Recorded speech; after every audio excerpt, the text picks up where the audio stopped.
Um, it's the first time that I watched these videos in this order, and it was kind of a strange experience. um, but it was like a journey, and to see where my life has taken me, and how the work has developed. But more than anything, I've noticed that there's so much pain and so much violence, and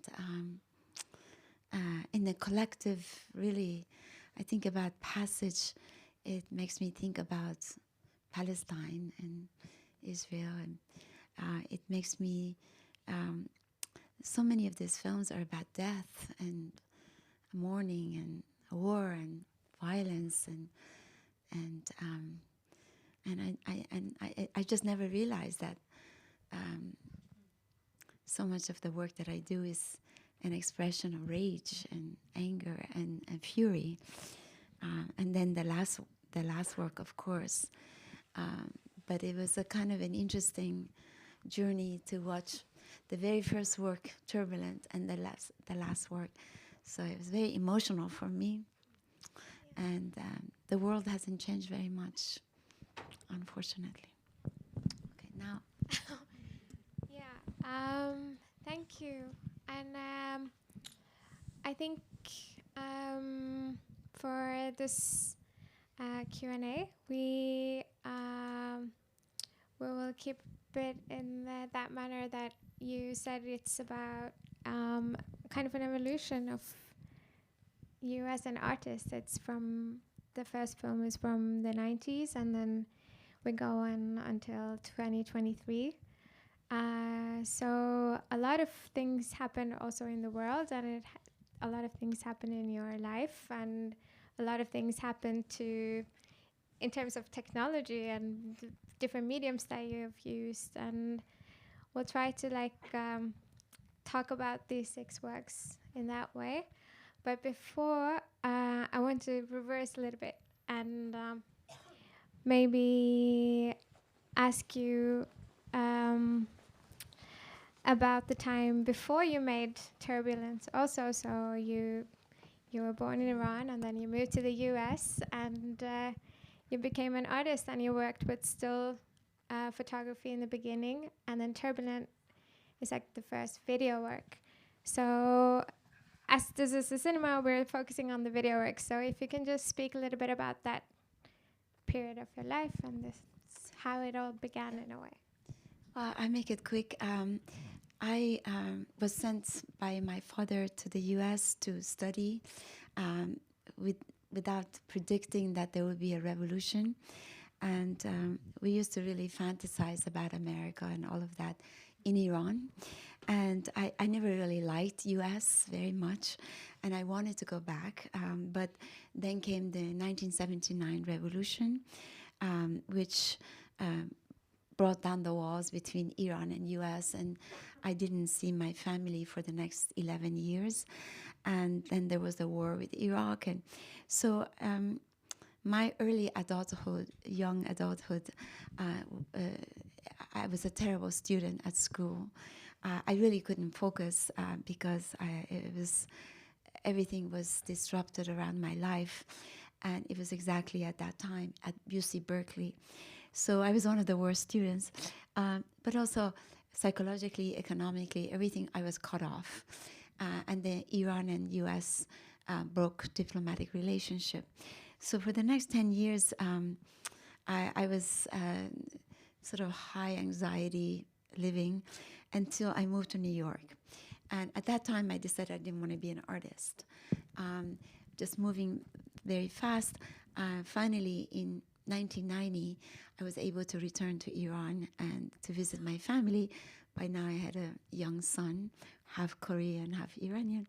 And at that time, I really, it had a profound impact on me to be back to Iran. After the Iranian Revolution, before that, it was during the Shah, where we had a more or less a democratic society. We were very modern and very cosmopolitan, and my mothers and sisters were very Europeanized. We didn't come from a rich family, but nevertheless, we idealized the West. But the return to Iran was something else. It was the Islamization of the country. It's like a black and white reality in terms of how the Islamic Republic of Iran had now a grip on Iranian society, particularly the woman. And so at this point, I was just total outsider because I hadn't been to Iran for such a long time. And I lived in New York, where, by the way, I worked at a not-for-profit art gallery. So I was coming from this mindset that was immersed in the bohemia of New York, in the 90s, all the underground art world. I was in Keith Haring, Jean-Michel Basquiat, Cindy Sherman. So you can imagine this contradiction between, where I was coming from and then going to Iran, this really extremely stark reality. But I became very obsessed. And so the reason I became an artist and the reason I explain is that I really never had an ambition to be an artist or to, climb the ladder as a career. Rather, it was the return to Iran and sort of facing the reality of the revolution and how it really it transformed people's lives. It made me curious to study the very foundation of the revolution. Much of it was done by my generation. And I started reading and visiting friends of that time. And all of this culminated in The Woman of Allah, a group of photographs that some of you know, with the guns, the woman, and the subject of martyrdom. And not, again, for exhibiting, but it's just, I found the subject of martyrdom amazingly curious as it became so popular, even institutionalized in the Iranian society by the government. So the mindset of any human being that you would ultimately, for your love of God and faith and religion, and you will self-sacrifice material world, but also you will commit cruelty, violence, and ultimately it was an obsession with death. So came this series of work, and eventually was discovered that really was about this intersection of religion, love, faith, compassion, and yet cruelty and violence. So coming to the videos was this photographs became explosive and very controversial. And I was immediately attacked by the government of Iran, to Iranian people who felt that I was supporting the government. The government thought I was criticizing. The Western critics were very ambivalent why I was making this work. So I felt rather exhausted by still photography in the way that that the images mainly provoked people's perception ideas about political realities, more than just looking at the art for itself. And the judgment was so heavy, and that I suddenly decided that I turned my back against still photography. And I wanted to say, we should talk about this later, but because for me, photography is like, in a single image, you have to tell the whole story. You have to like rivet that person, really create that experience on one image. Where with video, you have 10 minutes, 15 minutes. A movie, you have 2 hours to really tell a story and use music and production design, choreography, camera movement, acting, all of that. So I said, forget photography and all this heavy criticism. So I started to, for the first time, to make Turbulent. Yes, and if we think about the screening program that we saw now, we have kind of the 3 first films that are very early works from 98 to 2001, and then we have the last 3 films that are from 2016 to 2023. So if we focus on the first 3, I feel like they, even if you say that you abandon still photography, you can sense that the photography is very much present in those works that you have. I mean, for once, you use film, and then you have you made them as video installations, and then but you also have every frame is just it works on its own in a way. So the influence of photography feels like it's very much present in those works. Yeah, exactly. I mean, for those of you who are also video artists, the way I arrived, let's say Rapture, every single frame is a photograph. And the camera never comes to a close-up. I'm not sure if you noticed in Passage and Rapture, there was never a protagonist. It was like a photograph was moving, a photograph after a photograph after a photograph.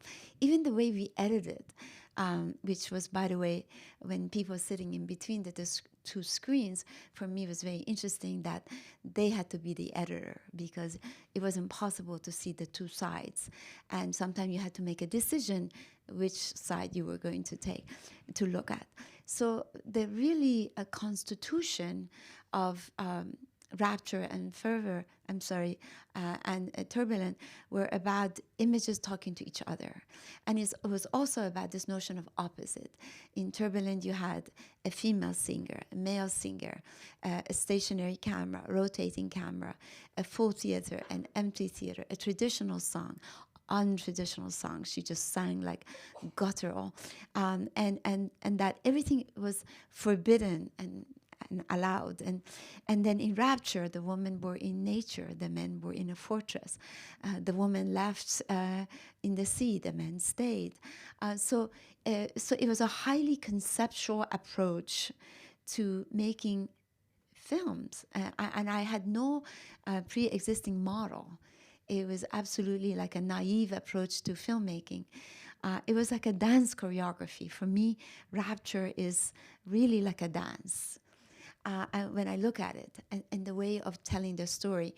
And so if you can imagine me coming from this heavily political work like Woman of Allah, it felt liberating to be able to tell a story that had a sharp knife, but at the same time was so evocative and so symbolic, really. And it's also so complex because it's, I was thinking about at least these three works you have, you can add very many different interpretations of them. They have metaphors and they have spirituality and they have different kinds of music and poetry and so many layers that it can mean many things. And also for when you speak about an identity as a woman, it feels like that's a very important kind of complexity to add to that representation. So, well, I want to say something. I think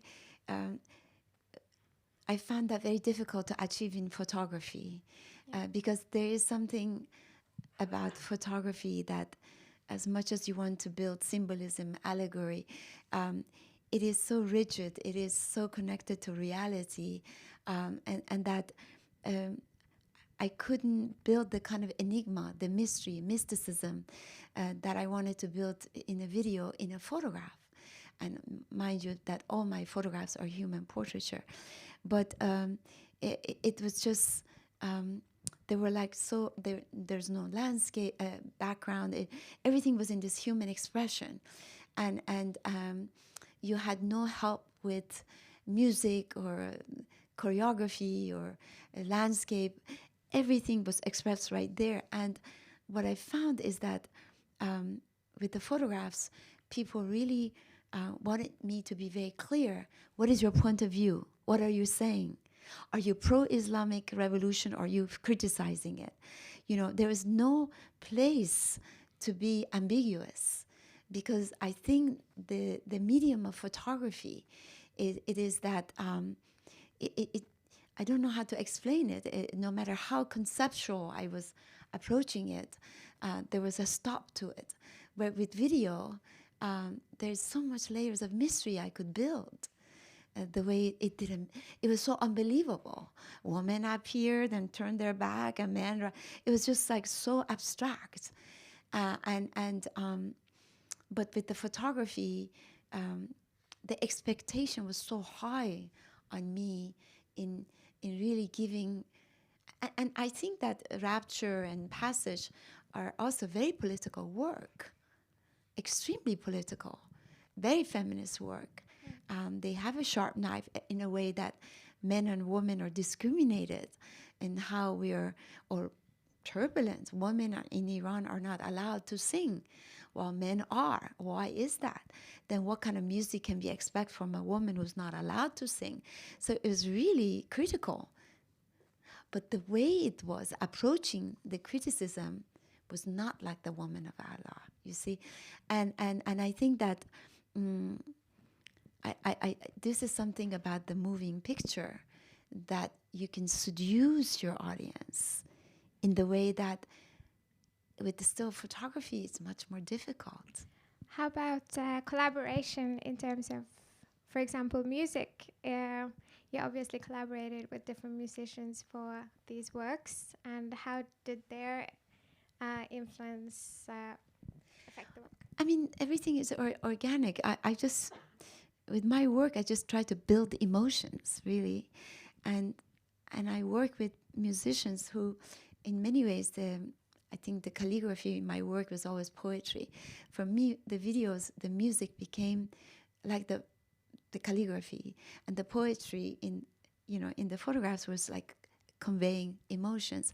So whoever worked with me, I danced around their skills and their signature, like Philip Glass. I worked with Ryoichi Sakamoto. I worked with Anoni. I worked with Susan Dehim.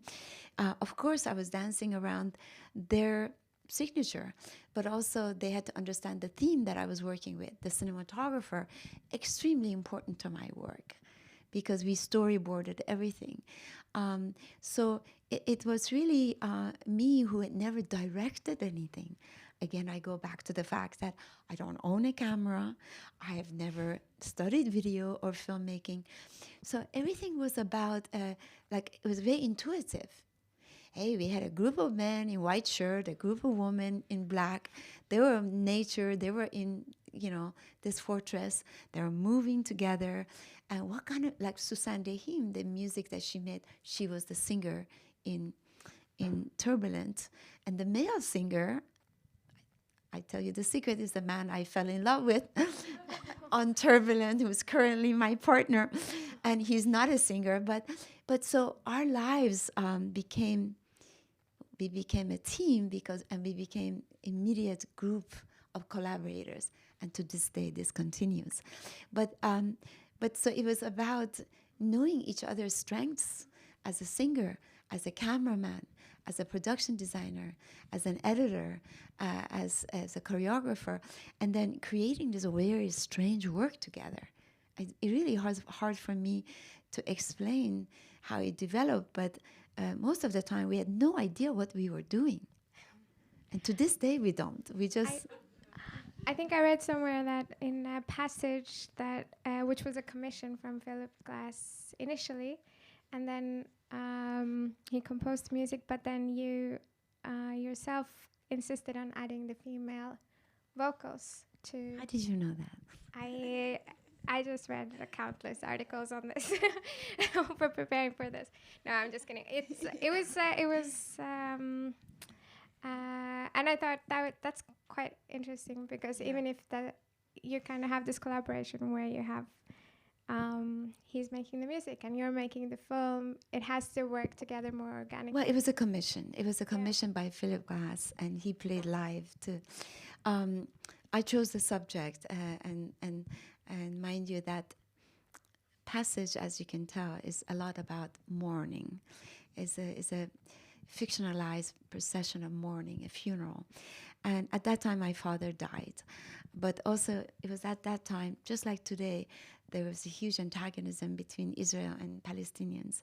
And there was all these images of corpse of young people. And so death was everywhere, like it is today. And I told Philip that I wanted to make a piece that is about mourning. And if you look at Passage, it's very much similar to Rapture. Again, the camera never coming close, and this procession of this group versus that group.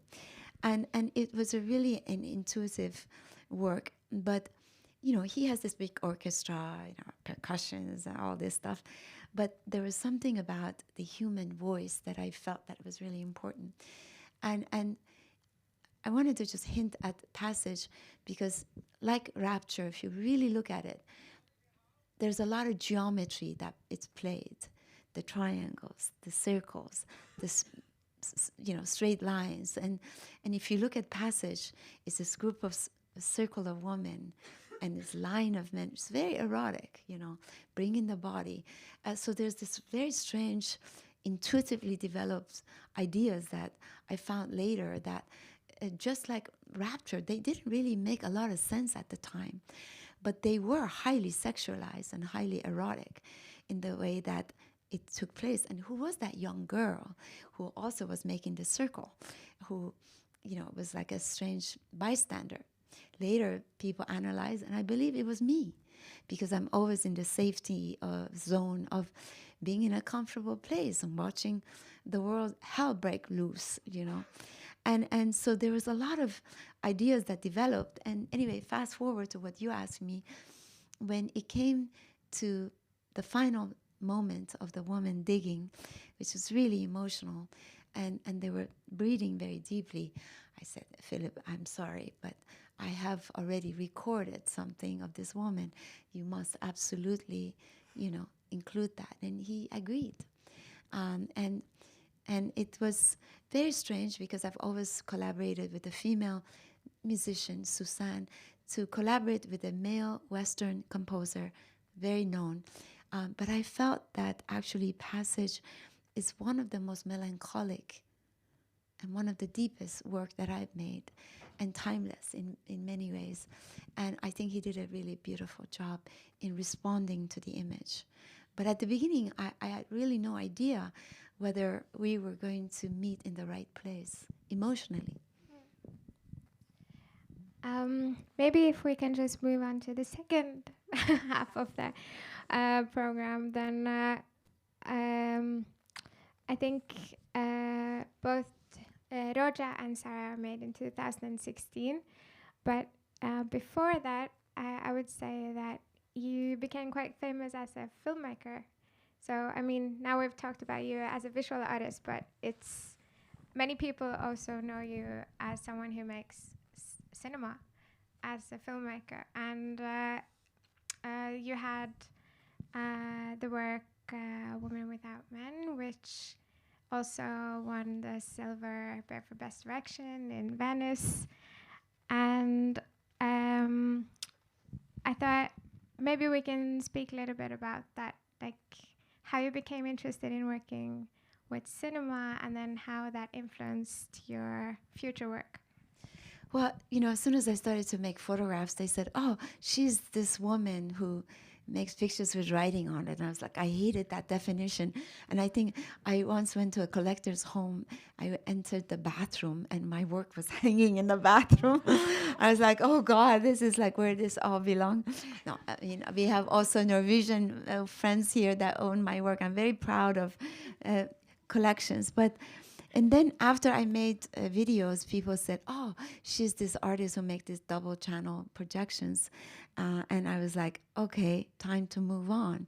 I think by this time I made many.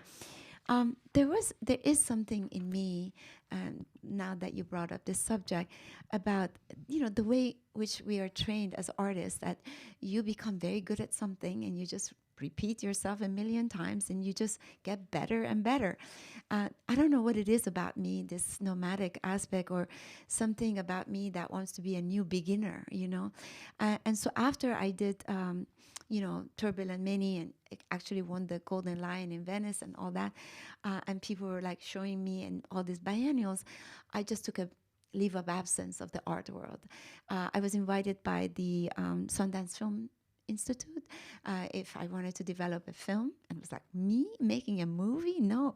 So anyway, fast forward, I took 6 years. I took a book called Women Without Men, and it really became an education in cinema, and it's a magic realist novel, and it's really the most difficult type of literature to make into a film, but we made it in Morocco, and it won the Best Director in Venice Film Festival. It was the most painful experience of my life, how to write a script, how to work with European producers, how to work with a huge cast, how to direct a film of that scale. That was a period film that took place in 1953. Yet every single image, a frame of this film still became a photograph. It was an extremely visual film, and it still had a highly conceptual approach. We took the book, but it really became me. And I'm very proud of it, although, it's never a box office kind of thing. And I just want to mention this idea of an artist working with galleries and museums, where you have patronship, you have, you can make these crazy videos and have the audience come in and out and accept all the enigma, etc. And then you make a feature film that you're working with not curators or museum directors or gallery owners, but producers and film festivals and distributors and an audience who sits like this, is not walking in and out. It's not a situation where I can sculpturally seduce them, but you had to absolutely have a story that is entertaining, is comprehensible, that has a beginning, middle, and end. And no matter how conceptual you are, they're not going to tolerate it unless it's really understood. And I found this challenge very interesting. Now, I can't say that I did a really good job, but it was an experiment. And I took the next film, Omakosum, took another 6 years, and then another film, Land of Dreams. But I think that by now, I have a pretty good idea what are the areas of my strengths in still photography, which is human portraiture, and my labor-intensive work of using my hand on the calligraphy, which I adore. It's just a studio that Howard gave me in the Bushwick, Brooklyn, and his lovely wife. And then it was the videos that takes you out of the studio and makes you create this really strange videos. And then the movies. So to this day, I'm doing all three. And I'm doing opera on top of it. Again, I just want to tell you, I'm not that talented or I'm not really skilled. It's just that this is my nature, and I know many of you in this room are artists. We all ask ourselves, is the idea that used to be this traditional, conventional idea of artists just doing one thing or two things is still relevant? Or do we really have to be educated in all of these mediums? I'm not sure, but I do know that when I do something, I really study the form, and that's really important to know, that I'm not someone that is super confident, that jumps in. And obviously, you study the form because then you see how. We also talked about how the films you made after working with cinema also were influenced by the kind of more cinematic in a way, and also there's you have Roja, which is very yeah. For example, where you have, as you also said yourself, you have like a protagonist and you have kind of a story, and you also, it's not a video installation like the double thing that you did before, but it's a single channel video. Yeah, I feel like now you've seen Roja and Sarah, it's like where Rapture and Turbulent meet Woman Without Men, in a way that now you have a story, that there's a protagonist, and as you can see now, I have this woman who have become my muses. They're all very tiny, they wear black, and their physique kind of, but there is this dream quality in Roja and Sarah, which is very much like Woman Without Men, which was magic realism. So I like the idea of still creating videos for art galleries and museums where there's a huge amount of mystery and enigma that I think is allowed in the art world that is not really in the film world, where, for example, Roja is not really believable. It is like a dream. There's this references to her mother or America, and I mean, it's actually based on my own dream, but nothing really makes sense. Like, dreams don't really make sense, right? And so I love the idea of making work such as that, or Sarah, and move people in a way, emotionally, and with the camera and with the landscape, etc. But still, it doesn't really quite make sense in the way that is expected from me in a feature length.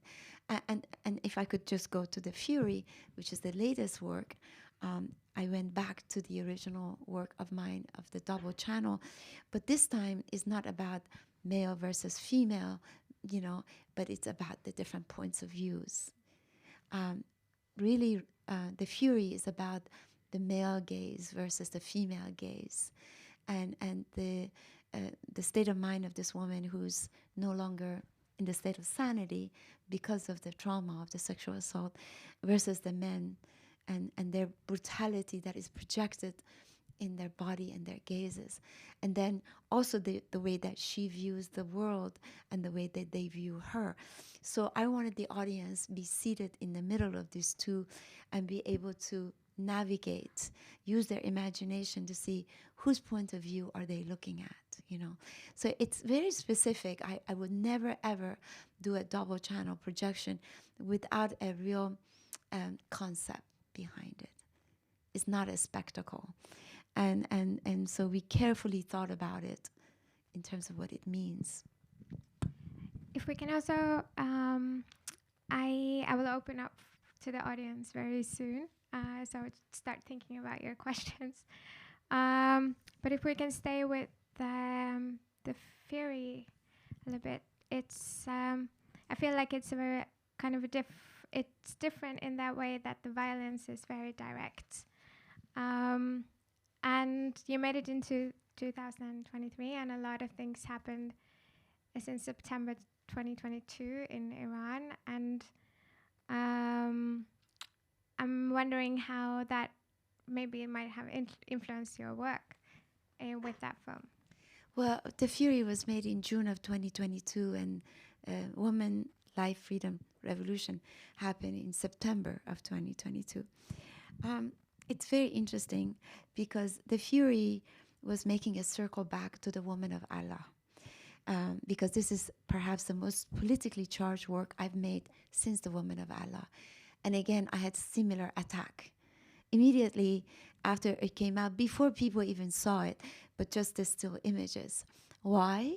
Because it does talk about sexual assaults and the abuse of power in political prisons, and rape perpetually in places like Iran, and which is not exclusive to Iran, but and so it became similarly controversial as the one before.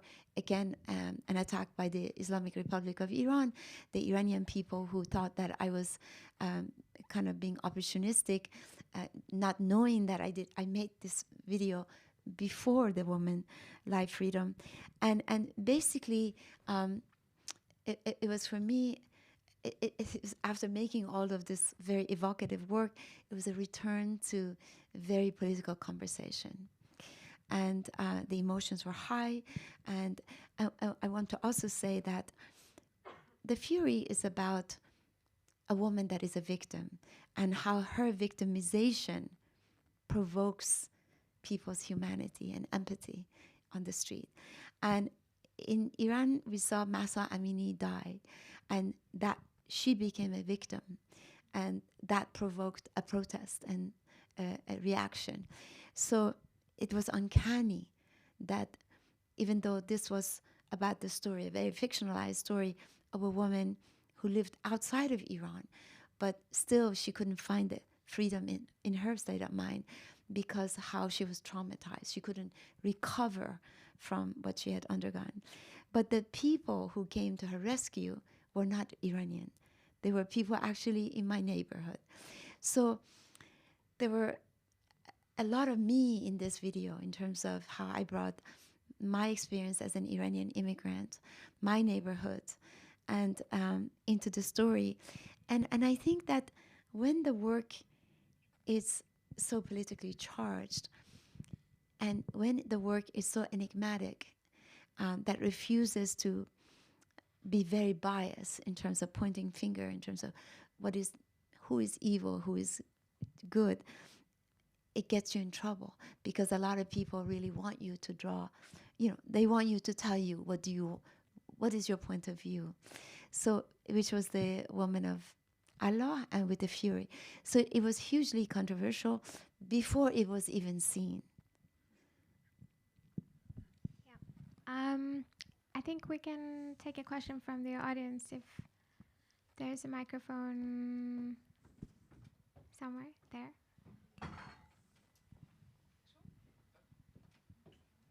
Hello. Oh, wow.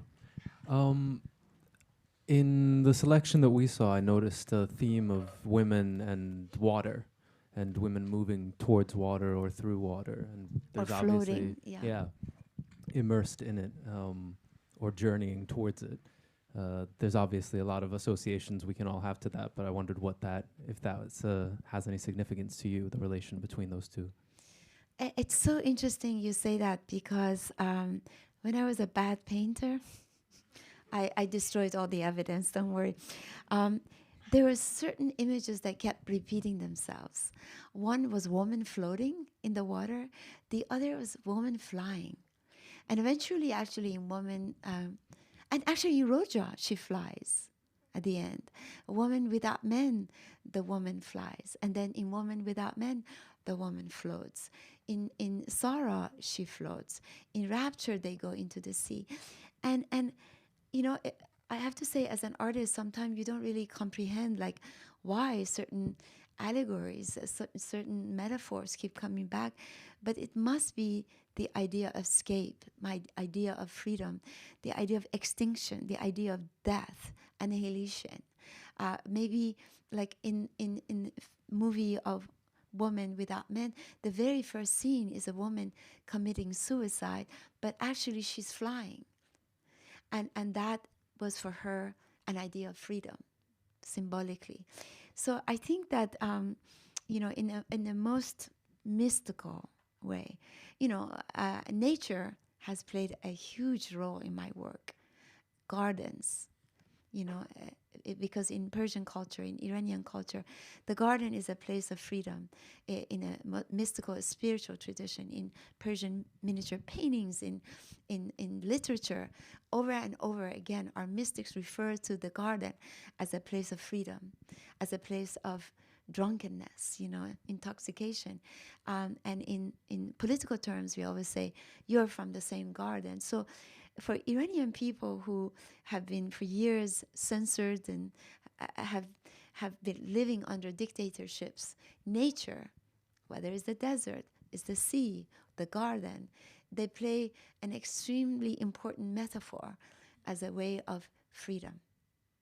And I must tell you though, in my mind, this was not a strategy or intentional. It's just over the time, somebody told me, like even looking today, certain things are repeated. I didn't know I was repeating myself. Like in Passage, the circle of the woman, and then the circle of the men in Rapture, or the move toward the sea, the woman dying in the water, in Sarah, the woman appearing with the incense. In Rapture, the men came with incense. I swear to God, I never really thought about this until tonight. So I think that a lot of ideas just grow in you, and I think it also has to do from where you come from. They're just deeply rooted in you.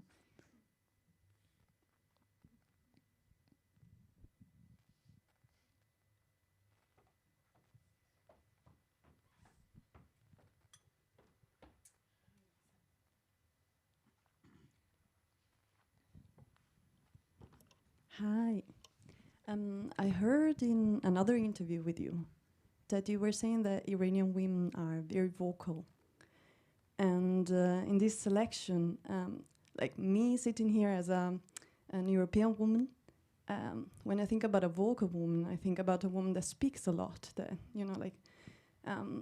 says out loud what she is thinking or what she wants to say. But in this selection, your women they were not using any word. So it was very surprising for me to find out that. And when they, produce some sounds, they sounds like otherworldly. They produce these sounds and they just swoop you out of the picture. And I'm just wondering if that's the intention. Well, I'm not a person of words. I'm a person of images. But actually, to respond to you, Turbulent, the woman like sings like crazy, and she's the most rebellious. Comparing to the man, she becomes very victorious. He sticks to his traditional song, and sticks with the rules of classical music, and she just breaks every rule of the music, which is, I think that what I'm trying to go with is that, in my opinion, Iranian women are vocal and most courageous and rebellious and defiant and resilient, and they break every rule. In my work, I do that symbolically. So in Turbulence, she breaks all the rules of music.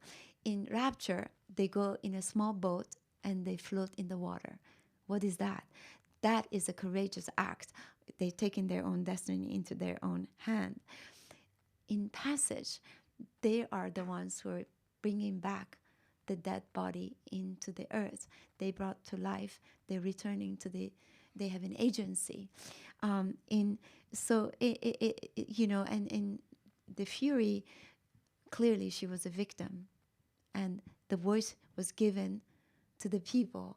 She is like somebody else last night told me, and it was the same thing I was thinking at a wonderful gathering we were, that in Vietnam War, you had this image of a young child running naked, screaming, and that image stopped the Vietnam War. And this is what I have in mind about Mahsa Amini, or the image of this woman running in that fragile, wounded way. And then that sort of provoked other people. So there are moments that the women in Iran are so oppressed that they become victims, but they provoke others to protest. They have that agency, you see. So we are simultaneously oppressed, but empowered. And some of the criticisms of the Fury was, well, that's not the way the women are. We're not dancing in front of, I said, this is very specifically about women who are captives. This is not like women like you and I who are free. Those people who are in prison, who are sexually assaulted, they don't have the agency, but we do. You see, so the whole, so the way I have depicted the women of Iran are they're absolutely expressive and vocal, and never losers. But nevertheless, they are living under extremely tough conditions. There's someone there. Or I can probably hear you if you just.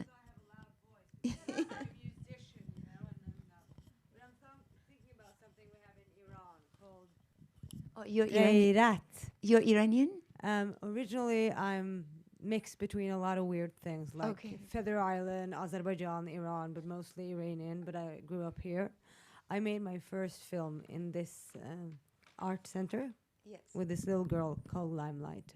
My favorite film is Women Without Men, of course. Oh, and what you're focusing on, I talked to you during this cinematic thing that we had for Iranian cinema in Norway a couple of months ago.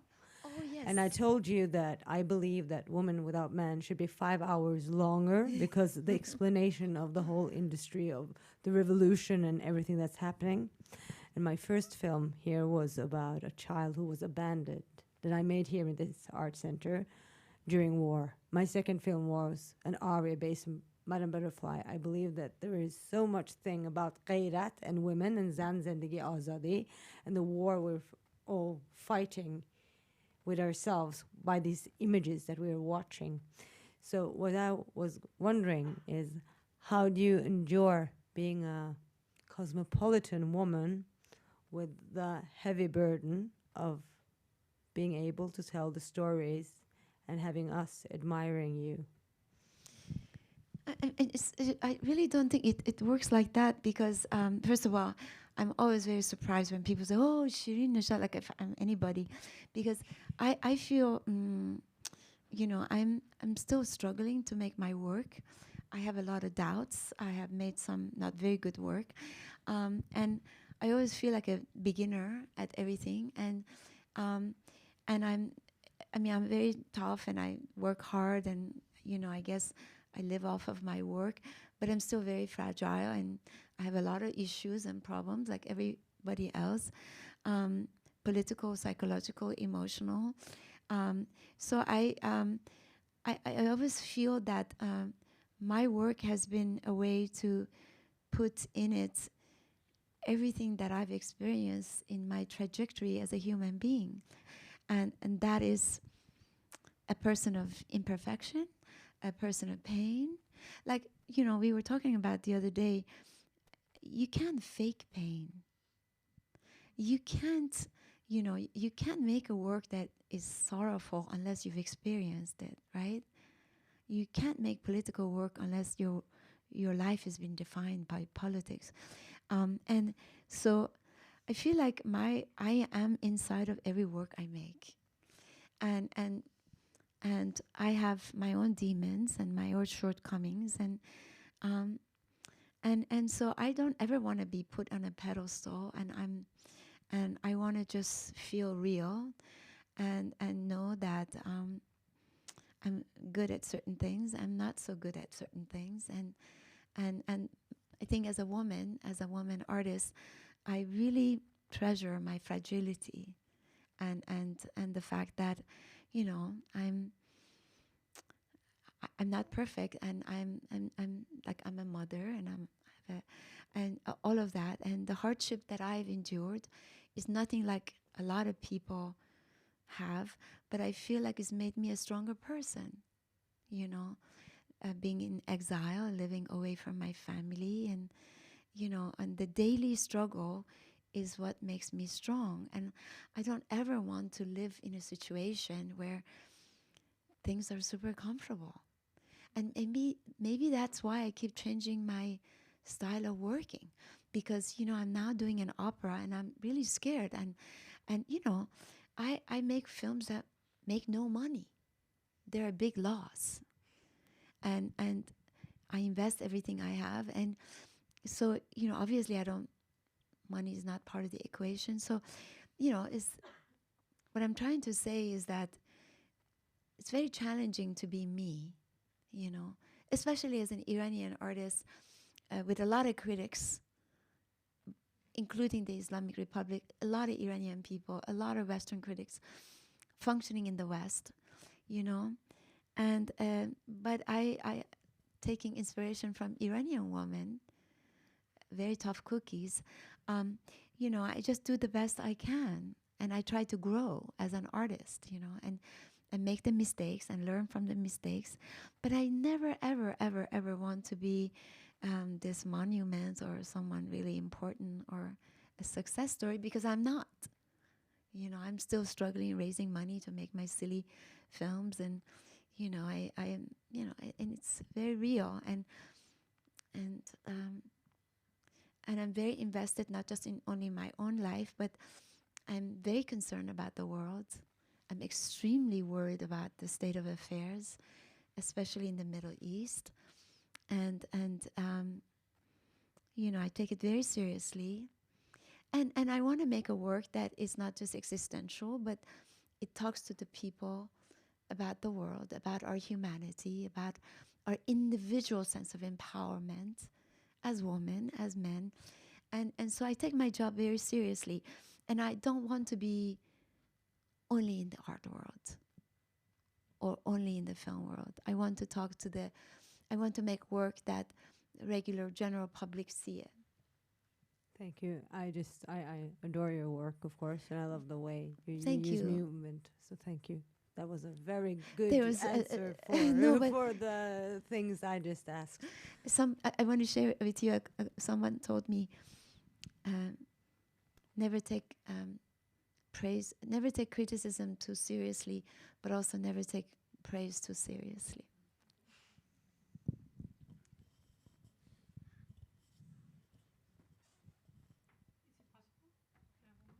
We can do another question now. Hello, my name is Hege, and thank you for sharing with us all these wonderful ideas and thoughts and film. I just wanted to say I used to dive many years ago outside the shores of Egypt, and once in a while I went into the city, to Cairo, and one of the taxi drivers played music on the radio, and it was music by Kulthum. and he told me the story about Kulthum, this fantastic singer. And well, it's a lot to say about her, and you know, but I just wanted to bring it up even so. Because this woman, she was singing from young age, and she became one of the most loved singers in Egypt.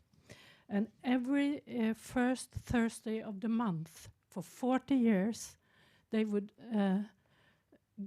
she would give a concert that was transformed or sent on the radio in Egypt. And while she was singing, it could take like for 2 to 4 hours, the streets of Cairo would be empty because people would be inside listening. It was of that kind of importance, and you made a film about it. And I'm so curious to talk to you about this, but that will be for later. But the reason why I bring it up is that when I looked into it, I found that this kind of singing, first I thought she was an opera singer, and somehow she is, but she's also what one could call, she was chanting somehow. She was improvising. She was doing lines over and over again, singing some of the Egyptian lyrics just so profoundly, so well, with a very deep voice, and bring some of the purpose, they said to me, was, and I can relate to it when I listen to the music, because it was the goal of bringing people into some kind of change and personal ecstasy. I think the word is tarab. Tarab. Tarab.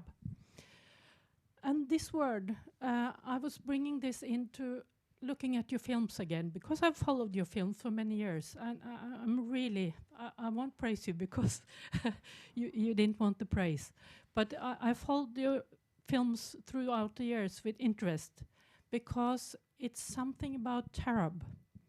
It's something about rituals. It's something about repetitions. Something that you bring into the films of energy. From that one can also be the same for the music, I think. And it's the tarab that you bring about in everyone watching. It's an individual, something is happening, and you are bringing us into not to just to a spiritual world, but into a change. I think it's a tool you have. Interesting way, the way you talk about it.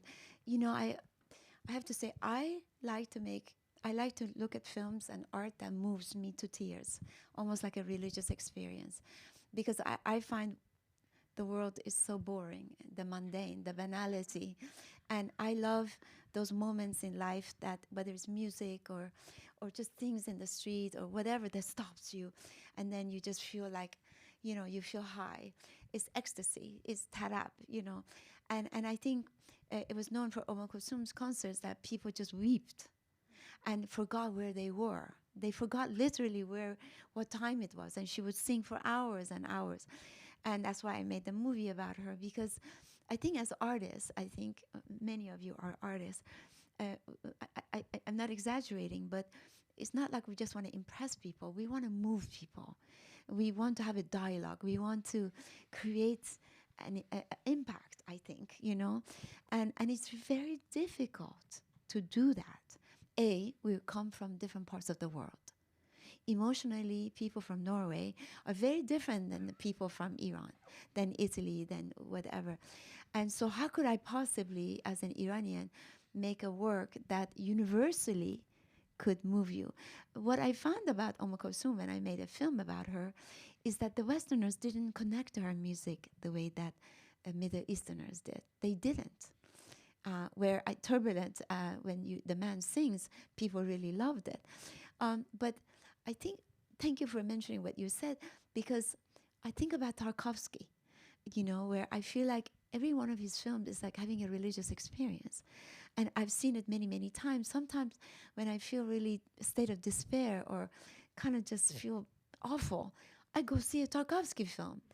You know, Andrei Rublev is like, it makes you feel like that film, a friend of mine who's a filmmaker told me that I give you a list of, when I was starting to make films, he says, I give you a list of films to see, but promise me when you see these films, write down the date and the hour you see those films, because your life will never be the same again. And I never understood that until I really started. And I think we all, as human beings, have a hunger to be moved, to be inspired, whether it's music, it's theater, it's something on the street, or I don't know, it could be sport or something that elevates us, transcends us from this world of reality. I think most of you agree. That's why you're here, right? And I think for as artists and myself, I really fail at doing it. But my ultimate dream is to move people, to bring them to tears. And why? That's really bad. But this is exactly what Kulthum was. And the film of Kulthum, by the way, was an Iranian director trying to make a film about Kulthum and failing. But it's a really excellent way of ending this evening, which is that art, culture should be taken seriously, because we're not just making commodities. We're not just there to fill up the museums, which have a lot of audiences, but we're there to communicate and to touch people and to speak not only on emotions, but on political issues, on violence, on things that we can also have agency, have a voice, you know. And like you said, well, you don't use words, but maybe through images and films we can impact people, you know. And we're living in these moments where I think we need art more than ever, inclusive of music, of film, of paintings, of sculptures, of whatever, because that is a great platform to communicate with people. But anyway, you've been such a great audience, and I think so that's glad. an excellent way to end the evening. Thank you so much for being here. Thank you, Shirin, for honoring us with your presence here, and also for traveling here for this conversation. It's been really lovely. So thank you.